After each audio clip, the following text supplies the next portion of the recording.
हिमालय के ऊंचे बर्फीले पहाड़ों पर कैलाश पर्वत था। यह शक्तिशाली भगवान शिव का घर था।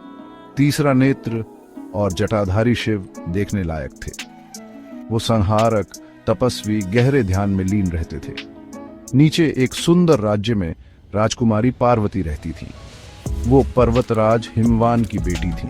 अपनी सुंदरता और दयालुता के लिए जानी जाने वाली पार्वती मजबूत और दृढ़ निश्चयी भी थी। दोनों की दुनिया अलग थी, फिर भी मिलना तय था। योगी शिव वैराग्य का प्रतीक थे। राजकुमारी पार्वती प्रेम और भक्ति का प्रतीक थी। इन दोनों शक्तियों के बीच का नृत्य ही इनकी कहानी है।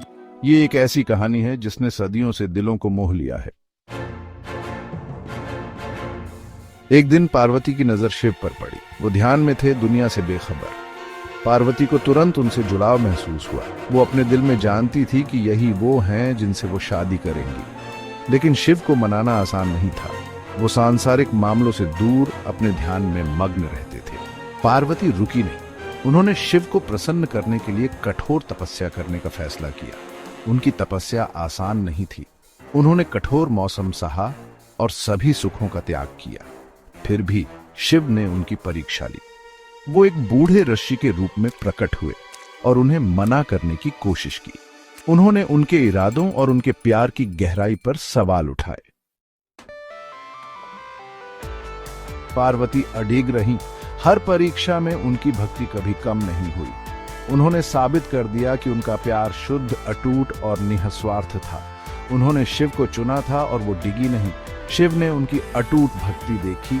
उन्होंने उनकी शक्ति और उनकी पवित्रता देखी।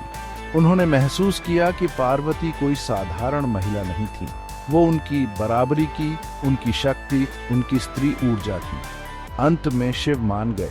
उन्होंने पार्वती के प्यार को स्वीकार किया और उनसे शादी करने के लिए तैयार हो गए। यह खबर जंगल में आग की तरह फैल गई, जिससे देवताओं और मनुष्यों को समान रूप से खुशी हुई। सभी बेसब्री से इस भव्य मिलन का इंतजार कर रहे थे। शिव और पार्वती का विवाह एक शानदार आयोजन था। स्वर्ग ने खुशी मनाई, जोड़े पर फूल बरसाए। यह सिर्फ दो प्राणियों का मिलन नहीं था, यह एक ब्रह्मांडीय घटना थी। उनका मिलन ब्रह्मांड के संतुलन का प्रतिनिधित्व करता है। संहारक शिव ने रचयिता पार्वती में अपना संतुलन पाया। यह पुरुष और स्त्री ऊर्जा के मिलन का प्रतीक है। शिव और पार्वती की कहानी हिंदू संस्कृति में गहराई से समा गई है। यह हमें प्यार, भक्ति और दृढ़ता की शक्ति के बारे में सिखाती है। यह हमें याद दिलाती है कि सच्चे प्यार की कोई सीमा नहीं होती और एक शुद्ध हृदय से देवताओं को भी प्रेरित किया जा सकता है। उनकी कहानी प्रेरित करती रहती है। प्रेम और आध्यात्मिकता के दिव्य परस्पर क्रिया की एक झलक पेश करती है।